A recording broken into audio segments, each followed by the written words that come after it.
Nú, við skiptum svo flokkabreytunum okkar upp eftir hvort að þessu raðaðar eða óraðaðar. Og við segjum að þegar flokkabreyta er röðuð, er flokkum hennar raðað í stærðarröð. En þær óröðuðu er flokkum hennar ekki raðað í stærðarröð. Eða við getum sagt að það er í rauninni engin svona röð til þess að flokka eftir. Það er engin svona, stærðarhugsun í flokkunum.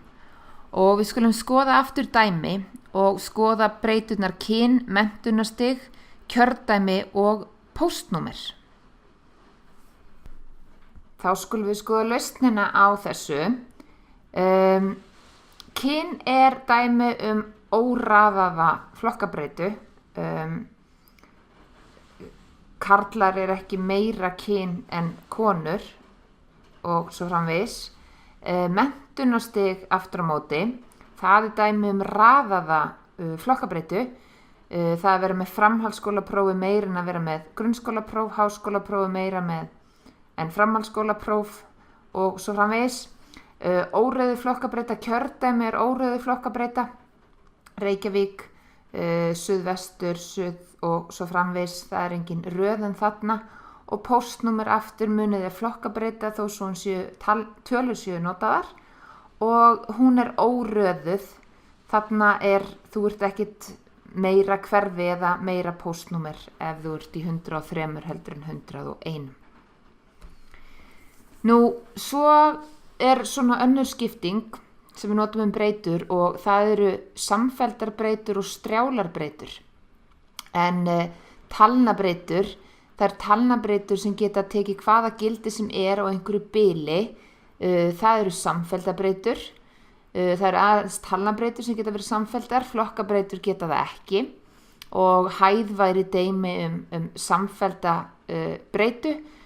Það getur, hún getur tekið hvaða gildi sem er á einhverju bili. Við svona stökkum ekki frá því að vera 1,52 yfir að vera í 1,64 eða svoleiðis. En aftur á móti strjálabreytur, það eru breytur sem eru ekki samfelldar. Allar flokkabreytur eru strjálar og sumar talnabreytur eru strjálar. Þegar strjálarbreytur geta tekið mörg gildi, ef til dæmis eins og hér fjöldi bifreiða sem aka gatnamót, Miklubrautar og Kringlumýrarbrautar á hverjum degi.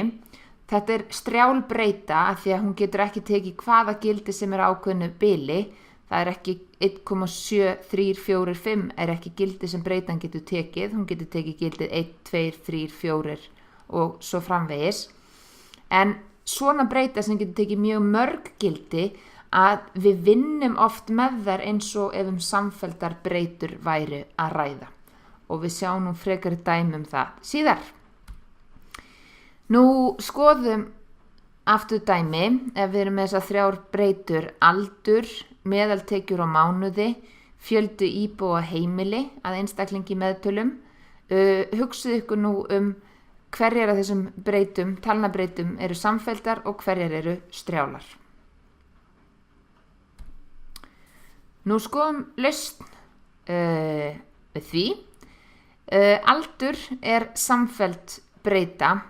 Við reyndar skráum hana oft 1 árs, 2 ára, 3 ára, 4 ára en í eðli sínu er aldur samfelld breyta. Meðaltekjur á mánuði, það er samfelld breyta, getur tekið hvaða gildi sem er á einhver ákveðnu bili, en fjöldi íbúa heimili, það er strjálbreyta sem getur tekið gildið 1, 2, 3 og svo framvegis. Það er ekki hægt að vera 2,7 einstaklingar á heimili til dæmis. Nú, stundum er talað svarbreytur og skýribreytur. Og ef við skoðum nú hvað þýðir það, fyrir sérhvert viðfangsefni mun gildi skýribreytu þess hafa áhrif á það hvaða gildi svarbreytan mun taka. Til einnar svarbreytu geta svarað margar skýribreytur sem hafa áhrif á hana. Og það er nú best að hugsa þetta út frá ykkur dæmi. Hugsa okkur til dæmis að við viljum rannsaka áhrif mataræðis á þyngd lampa. að við erum að gera einhvers konar tilraun, við prófum að gefa einhverjum hópi af lömbum eitthvað ákveðið mataræði og einhverjum öðrum hóp svo eitthvað annað og við gætum svo verið mögulega með einhverjar fleiri skýribreytur. En við höfum allavega breyturnar mataræði og þyngd og þá er spurning hvor breytan er svarbreyta og hvor breytan er skýribreyta. Jú, hérna að þá væri mataræði skýribreyta og þyngd svarbreyta.